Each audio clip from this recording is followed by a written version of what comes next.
¿Quieres conocer más de tus impuestos? ¿Saber de tus derechos como contribuyente? Sintonízate en Frecuencia Fiscal, un programa de análisis, difusión e investigación. ¿Eres emprendedor, estudiante o empresario? Frecuencia Fiscal es para ti. Te invitamos a ser parte de esta nueva cultura en los impuestos. ¡Comenzamos! frecuenciafiscal.com.mx y para el día de hoy, bueno, pues tenemos un tema de bastante relevancia e impacto económico en las empresas y se denomina criterios de la compensación universal. Y bueno, pues tenemos también aquí en cabina a nuestro colega y amigo Mario. ¿Qué tal, Mario Cedillo? Gracias, Luis, bienvenidos todos, gracias por acompañarnos. Sí, un tema interesante, un tema que se volvió económico, que el SAT, pues, por los suyos, digamos que lo quitó. Prácticamente las leyes no se han reformado, ahí sin embargo pues ya hay criterios, hay tesis, hay todo un tema para aquellas empresas que tenían este beneficio y bueno, hoy en día ya no lo pueden aplicar, ¿no? Ciertamente, y así hablando en temas de antecedentes, básicamente lo que tenemos es que precisamente en una ley de ingresos para este año 2019, bueno, pues la autoridad hacendaria a través de dicha ley, pues le establece una limitación y le pone candados y prácticamente extingue la compensación universal. Y vamos a ver que la autoridad con bombo y platillo hace una alusión a que incrementa cerca del 90% la recaudación para grandes contribuyentes y reduce también en cerca de un 15% las devoluciones de IVA. Veíamos este análisis previo que si bien hay un incremento en el análisis o en la recaudación, al final del día, ¿qué está ocurriendo? Si vemos el SAT como una entidad financiera, sus cuentas por pagar, sus obligaciones de devoluciones de saldo a favor se están incrementando drásticamente. Entonces, para esto tenemos pues al licenciado Jesús Antonio Rodríguez Millán. Él nos va a estar hablando de manera extensiva y profunda con un análisis visto a 360 grados, esto de la compensación universal. Licenciado. Muchas gracias, Luis, muchas gracias, Mario. A ver, licenciado, un sí. poquito antes de entrar en materia, dinos en 30 segundos quién es Jesús Antonio Rodríguez Millán. Muchas gracias, Luis. Fíjate que tu servidor, el último encargo que tuve en gobierno federal fue como subprocurador de análisis sistémico de estudios normativos en Prodecon. Fui delegado federal de Prodecon aquí en Nuevo León. Fui secretario de acuerdos del Tribunal Federal de Justicia Fiscal y Administrativa. Y trabajé 11 años en el Servicio de Administración Tributaria en el área jurídica, en aduanas y en auditoría fiscal. Y actualmente me incorporé como socio de la práctica legal fiscal en la firma Deloitte. Excelente. Y ahorita hablábamos o poníamos algo de los antecedentes. ¿Qué nos puedes decir de esta compensación universal y en el caso propiamente de la exposición de motivos? Claro, mira. Bueno, como tú sabes, el tema de la compensación es algo que está regulado en el Código Fiscal de la Federación desde 2004, ¿no? Y prácticamente el legislador permitió a través de una reforma en 2004 que los contribuyentes pudieran compensar saldos a favor. Y para todos nuestros radioescuchas, pues la compensación es cuando tú eres acreedor y deudor al mismo tiempo con el fisco y permites compensar ciertos saldos a cargo que tienes contra ciertos saldos a favor que tienes, ¿no? Haces la compensación, había todo un mecanismo para poder presentar un aviso. ¿Qué fue lo que pasó? Detectamos que el 28 de diciembre del año pasado, el Congreso, por una iniciativa del Poder Ejecutivo del Presidente de la República, modifica la Ley de Ingresos de la Federación, o más bien en la Ley de Ingresos de la Federación, en el artículo 25, fracción sexta, regula el tema de lo que venía regulando el artículo 23 del Código Fiscal de la Federación y acota la posibilidad de compensar y señala que ahora solamente vas a poder compensar contra un adeudo propio y que se trate del mismo impuesto. Lo que tú decías hace rato, ¿no? Ese tema lo único que va a generar al acotarte y restringirte esta posibilidad de compensar contra otros impuestos, que es una práctica muy normal en muchas empresas, ¿no? Es algo que venían haciendo las empresas porque les permitía un saldo a cargo que tenía yo de otro impuesto, compensarlo contra un saldo a favor que tenía de un diverso impuesto. Este acotamiento lo regula para efectos del artículo 23 del Código Fiscal de la Federación y para efectos de la ley del IVA, que es donde creo que nos surge más la relevancia de decir, oye, al momento de quitarme la posibilidad de la compensación en IVA, lo que voy a tener son dos opciones nada más en IVA: obtener saldo a favor y pedirlo en devolución, o acreditar ese saldo a favor contra meses posteriores. Ahora, entrando un poco ya así como que a temas jurídicos, que es lo fuerte. De acuerdo. ¿Es válido esto? O sea, yo sé que ahorita ya hay tesis y hubo suspensiones otorgadas, hubo otras que no, ahorita ya hay, por ahí nos comentabas antes de entrar al aire que ya hay una tesis. Sí. Jurídicamente, ¿es válido que la ley de ingresos haya limitado algo que está en ley del IVA y en código fiscal? Sí, mira, es algo bien interesante y que se manejó en los amparos que se promovieron por parte de sendos contribuyentes. La ley de ingresos de la Federación, además de regular cuáles son los ingresos y los dineros que va a recaudar el fisco federal para sufragar los gastos públicos, la propia Suprema Corte de Justicia de la Nación en diversos criterios definió que además de eso, además de regular eso, en la ley de ingresos sí se podían señalar cuestiones tributarias. Es decir, sí puede regular el Congreso de la Unión en la propia ley de ingresos cuestiones de índole tributaria. Lo que nosotros argumentamos o nos quejamos en este tema de los amparos es decir, oye, una cosa es que tú puedas regular cuestiones tributarias y que tengan que ver con el tributo en sí, es decir, los elementos de la contribución, el objeto, el sujeto, la base, la tarifa, etcétera. Pero aquí no estás regulando un tema sustantivo, estás regulando un tema adjetivo o procesal, que es el mecanismo de la compensación. Ese fue el argumento, o ese es uno de los argumentos que se expusieron en materia de amparo. Licenciado, bueno, pero también hay jurisprudencias al respecto de que la ley de ingresos no posee un contenido meramente informativo, sino que también puede regular aspectos normativos tributarios, es decir, que puede tener una equivalencia a lo establecido en el Código Fiscal de la Federación. Ahora, lo que también el radioescucha debe de quedarle perfectamente claro es que la compensación universal no es un derecho adquirido, porque la gente pensaba que, oye, la tradición es ley, lo que estaba establecido en el Código y demás, bueno, pues esto se puede reformar, que es lo que viene a ocurrir en este año 2019, y al ser una norma, y corrígeme, procesal, entonces todo lo que ocurra durante el 2019 en materia de compensación, independientemente del origen de los saldos a favor, pues se sujetarán a las reglas establecidas durante esta ley de ingresos, que hay que aclarar que tendrá una vigencia este mecanismo, al menos que lo repiten en el 2020, nada más por el año 2019. Entonces, ¿qué hay al respecto?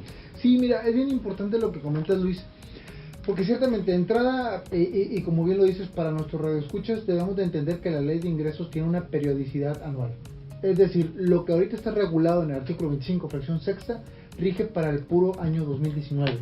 Tendrían que volver a señalarlo en la propia ley de ingresos para el ejercicio 2020 y continuar con esta reforma. O reformar la ley. O reformar la ley, exactamente. O sea, aquí el punto, el argumento que nosotros señalamos, que se vio en los múltiples amparos que se presentaron por muchos contribuyentes, fue esta parte, como tú dijiste. Además de ser una ley informativa, puede regular elementos tributarios, que es donde nosotros decimos, de acuerdo, elementos tributarios basados en los elementos de la contribución, pero no temas adjetivos. Entonces fue parte de los argumentos que se señalaron y que además nosotros decimos, oye, es que el tema, si bien no es un derecho adquirido, es un tema que está en ley y que la propia legislatura, el Congreso de la Unión puede modificar. El argumento sería entonces, oye, pues modifica el Código Fiscal de la Federación, el artículo 23. Modifica el artículo 6 de la ley del IVA. Pareciera que el mensaje es una temporalidad, que para el próximo año esta eliminación, se elimine ese mecanismo y se restablezca lo que estaba hasta el año anterior. Porque pareciera, si tuviéramos una línea del tiempo, una máquina del tiempo, regresarnos al año 2004, ni siquiera estamos en esas condiciones del año 2004, porque en aquel entonces, previo a que naciera la compensación universal, sí se me permitía que un impuesto propio yo lo pudiese enfrentar o compensar contra impuestos retenidos, caso de ISR. Y hoy en día ni siquiera estamos en esas condiciones previas al 2004. Tendríamos que irnos 30 años hacia atrás. Exacto, y ni siquiera contra impuestos retenidos, que es otra parte importante que también se modificó con esta entrada en vigor de la ley de ingresos. Es decir, ya no nada más contra otros impuestos, sino también contra los retenidos de terceros. Claro. Entonces prácticamente nos acotó todo, absolutamente todo, y esto ya viéndolo desde un punto de vista financiero y operativo para muchas empresas, pues viene a tronarles el tema, porque al final del día ya no puedo compensarlo y lo único que voy a hacer, y como bien decías hace rato, es incrementar mis saldos a favor y creo que todos sabemos el viacrucis que sufre un contribuyente cuando va y trata de solicitar una devolución. Sí. Ahora, una pregunta. Si nosotros como contribuyentes tenemos por ahí todavía saldos a favor de IVA, hoy en día lo único que puedo hacer es IVA contra IVA o solicitar la devolución como tú comentabas. ¿Hubo alguna regla por ahí que te permitía los saldos a favor del 2018 usarlos todavía en compensaciones de 2019? ¿Esto cómo quedó al final? Por ahí creo que había un criterio también del SAT. No sé si lo que comentábamos ahorita es que ya está rebasado. Sí. Yo creo que ese criterio era más que lógico, ¿no? A ver, si quieres, ilumínanos un poquito ese criterio, ¿qué le permitía al contribuyente? ¿Qué nos permitía hacer? Lo que permitía era que los saldos que todavía tuvieras a 2018 lo podías hacer, porque evidentemente a 2018 esta disposición no estaba vigente. Okay. Entonces no te puede acotar una disposición de 2019 respecto de aquellos saldos que ya tuviste en 2018. Evidentemente tuvo una temporalidad esta norma o esta regla porque ya no te permite lo mismo para saldos de 2019. Entonces, ¿qué es lo que tendría que hacer una persona ahorita? Como bien dices, Mario, es pedir devolución o en su caso acreditar el IVA. Es lo único que ahorita le permite. ¿Qué es lo que se buscó en los amparos? De entrada, como todo amparo, como todo juicio de amparo, pues es la suspensión, ¿no? La suspensión para que no me aplique a mí la ley, ¿sí? Y poder continuar compensando. Claro está que el tema no es resolver el fondo en la suspensión, simplemente es no me aplique la medida tajantemente para que yo pueda continuar haciéndolo. Es por un momento, digámoslo así. Es momentáneo porque recordemos que en materia de amparo hay dos tipos de suspensión. La suspensión provisional, que es la que te puede dar el juez de amparo, el juez de distrito, en el momento en que presentas la demanda, y la definitiva, que es cuando ya se analiza la suspensión que te otorgaron provisionalmente y te definen si continúa esa suspensión de forma definitiva hasta en tanto se resuelva el amparo en cuanto al fondo del asunto. Aquí lo que se logró en Nuevo León, de hecho aquí los juzgados de distrito en un principio negaron todas las suspensiones. Se acudió en un recurso que se llama queja ante los tribunales colegiados de circuito y se obtuvo un fallo favorable. Incluso llegó a tenerse un criterio, una jurisprudencia por parte de los tribunales del cuarto circuito en donde señalaban que era posible y factible otorgar la medida de suspensión definitiva. Sin embargo, esto no ocurre en todos los mismos tribunales.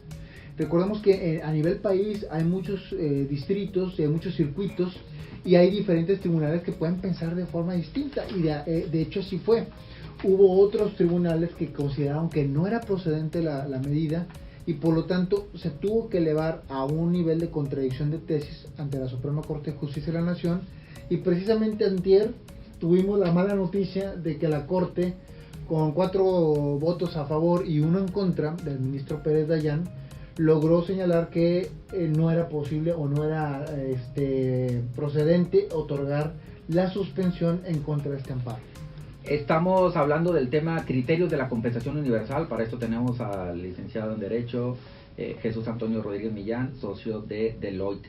Fíjate, entonces, ¿dónde estamos parados al día de hoy? Aquellos contribuyentes que interpusieron un medio de amparo y le otorgaron la suspensión provisional, que al día de hoy están en esa situación, ¿cuál es propiamente la recomendación? Que apliquen la mecánica de compensación, porque aparentemente tienen un papelito que habla y que los ampara provisionalmente y que les otorga ese derecho, o lo que refieres ahorita, que la Corte ya se pronunció al respecto y que mejor mantengan las reservas. ¿Cuál sería propiamente la recomendación? Mira, hay varias aristas en este tema, ¿no? Y hay varias formas de poderlo ver.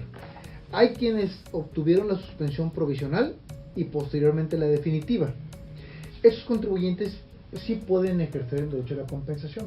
Que déjame decirte, Luis, que dicho sea de paso, incluso hay muchos contribuyentes que teniendo la suspensión definitiva no han podido compensar.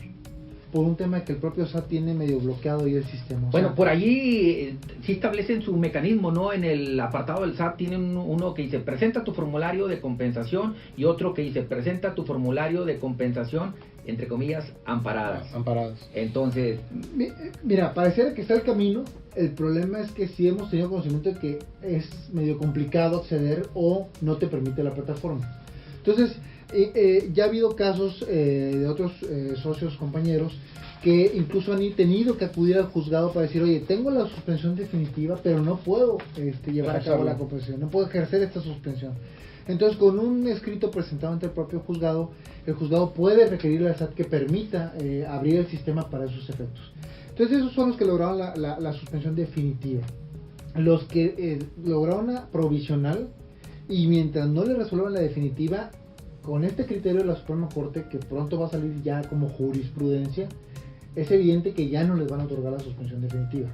Entonces yo ahí te diría muy conservadoramente que no apliquen ahorita esta medida, o en su caso que se acerquen con su asesor fiscal para que les vea el caso particular. Habría que ir analizando caso por caso. Ahora no podemos considerar que sí lo hagan o no lo hagan porque puede haber un efecto. Ahora, una vez que tengamos ya publicada esta jurisprudencia, que son 5 tesis del mismo sentido. No, es que esta jurisprudencia ya es jurisprudencia porque viene una contradicción de tesis. Ya, directo. Ya es jurisprudencia. Entonces, ya teniendo esta jurisprudencia publicada, digámoslo así, los que obtuvieron la suspensión definitiva, ¿de cualquier manera pueden aplicar la compensación o tienen que revertirla?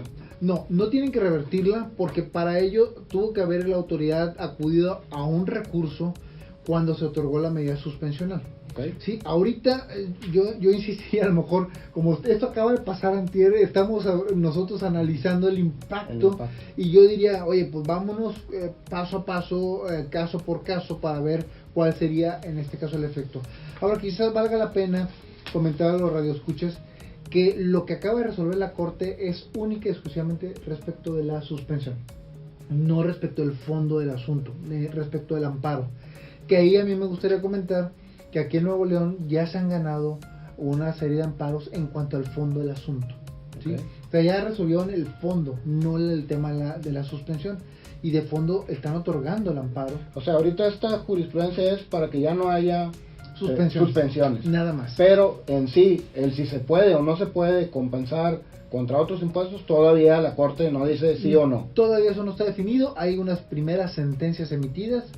Debe de haber algunas en contra, unas a favor. Aquí se han logrado algunas a favor del contribuyente, y eso ya es en cuanto al fondo del asunto, ¿no?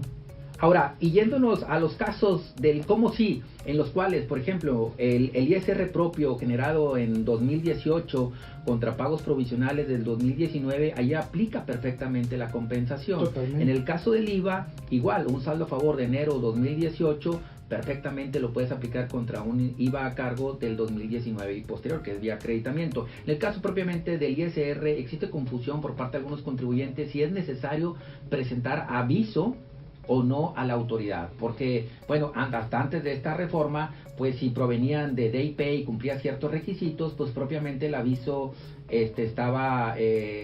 no era un requisito indispensable, simplemente con montarlo en el DIP y mandar llamar el folio respectivo para la autoridad consideraba identificado y cumplido las obligaciones. ¿Dónde estamos parados? Mira, en ese aspecto, incluso si me permite la referencia, tu servidor siendo su procurador, en un cabildeo que hicimos con el SAT, logramos modificar una regla, la cual en este momento no la traigo muy clara, no recuerdo exactamente el número, pero era precisamente para aquellos contribuyentes que habían subido su información a DIP y que al momento de una compensación les negaban esta porque no tenían el aviso. Entonces nosotros ante el SAT dijimos, oye, es que es ilógico que si ya tienes toda la presentación en el DIP, todavía le requieres una formalidad como el tema del aviso. Me parece que está superado con esa regla. Habría que buscar, te la paso, Luis, por correo, para que se pueda ver ahí que ya no es necesario, en este caso, la presentación del aviso per se.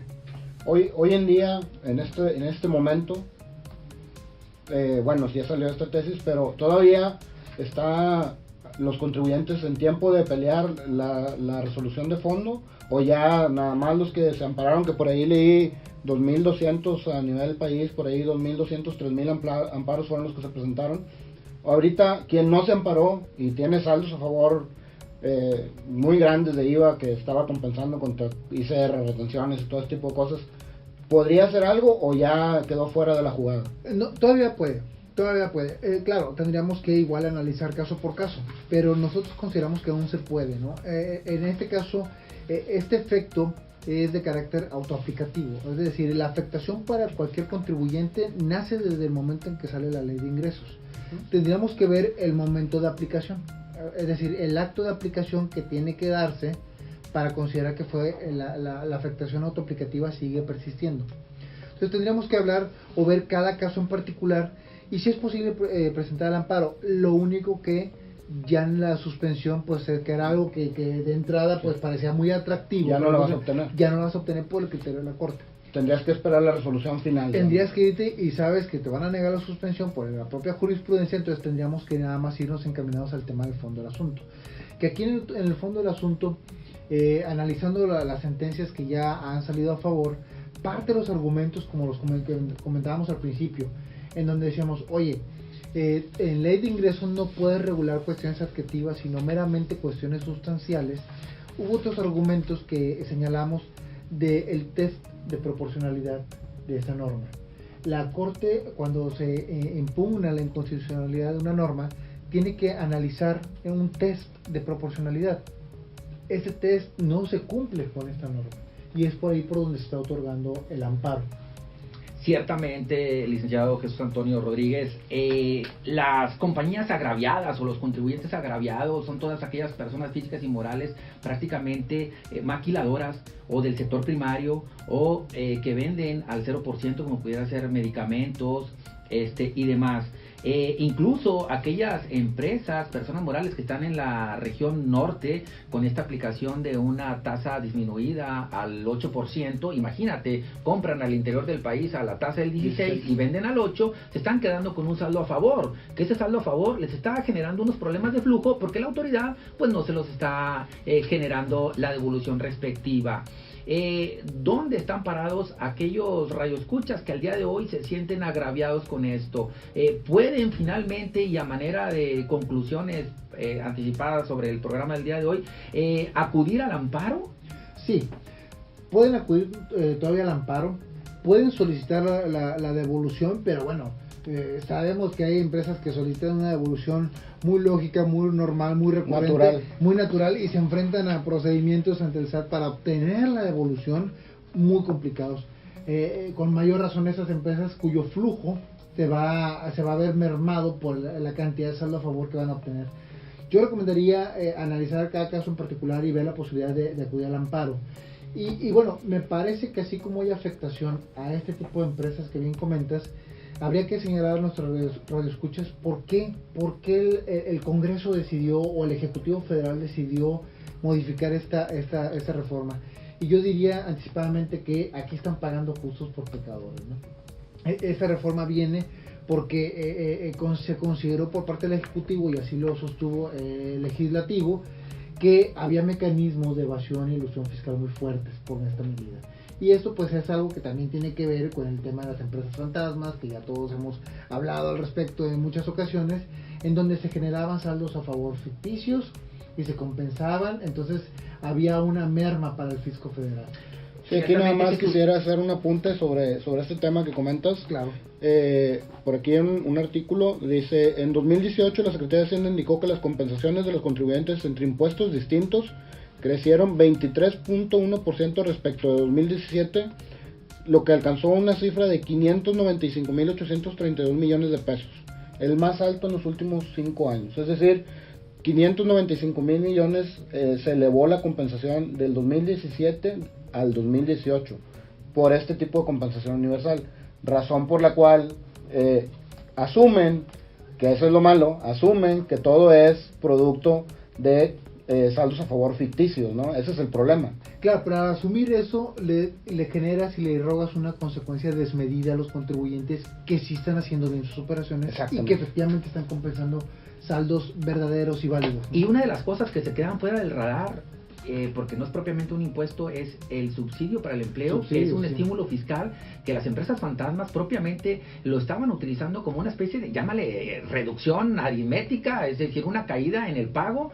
Entonces esto se queda fuera y propiamente dices, al final del día, si estabas buscando reducir esta defraudación fiscal, pues yo creo que no se logra por este boquete que dejan allí con el subsidio para el empleo respectivo. Bien, mira, pues ya estamos a punto de terminar, no sé si vamos concluyendo. Yo quisiera hacer unas recomendaciones al radioescucha. ¿Dónde estamos parados? Puedes recurrir al amparo. La conclusión en esta mesa es que sí, bajo ciertas condiciones respectivas. Yo que le recomendaría al contribuyente, ten mucho cuidado en los pagos provisionales que estás haciendo ahorita del 2017 2019, y recordarle que tiene derecho a la reducción del coeficiente de utilidad para el segundo semestre del año. Prácticamente esta recomendación cae como un plato de sopa caliente, un revulsivo para en un momento determinado anticiparte a pagos provisionales en exceso. Es decir, hoy el contador debe de tomar bastantes medidas para no llegar a esos saldos a favor.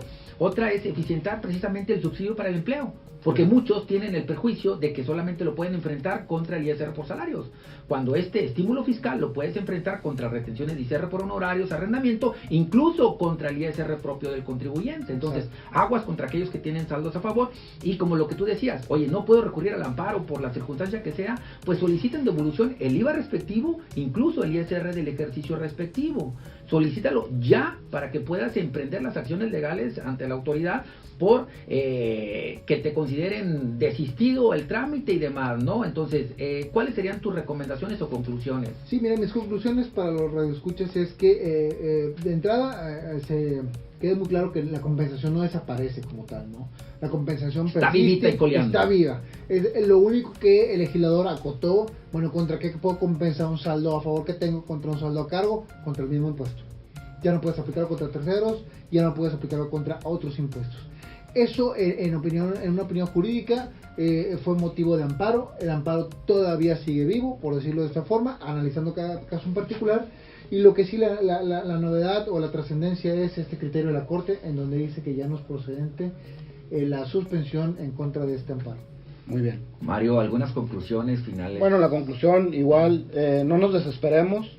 Hay que, si tenemos la certeza de los saldos a favor de IVA, pues vamos por ellos. Es complicado, lo digo en experiencia propia, acabamos por ahí de tramitar algunas devoluciones, pero al final de cuentas, si te pones a explicar bien a la autoridad que hoy en día tienes esa ventaja, ¿no? Que finalmente la autoridad es un poco más abierta que hace algunos años, y tienes, bueno, también la ventaja de la PRODECON. Si hay contribuyentes que por ahí tienen parados saldos a favor, bueno, también está el mecanismo de la PRODECON que hace acuerdos con el SAT que te pueden ayudar, que te pueden apoyar, ¿no? Muchas gracias por acompañarnos. Se nos acabó el tiempo. Así Jesús, es. Muchas gracias. Datos de contacto. Mario, Luis, les pasaría mi correo electrónico. Si quieres, Luis, te dejo el correo electrónico. Por favor, al aire, por favor. Bueno, el correo electrónico es Jesús, sin la última S, jesús.rodríguez@deloittemx.com. Bueno, pues ahí queda, les damos las gracias. Estuvo con nosotros el licenciado Jesús Antonio Rodríguez Milán. Hay retransmisiones de este programa a través de YouTube. A través de YouTube, a través de Facebook, por ahí se quedan para que las consulten. Y hay luz al final del túnel. Saludos, hasta la próxima. Esto fue Frecuencia Fiscal. Te invitamos a seguirnos sintonizando todos los viernes de 2 a 2:30 de la tarde.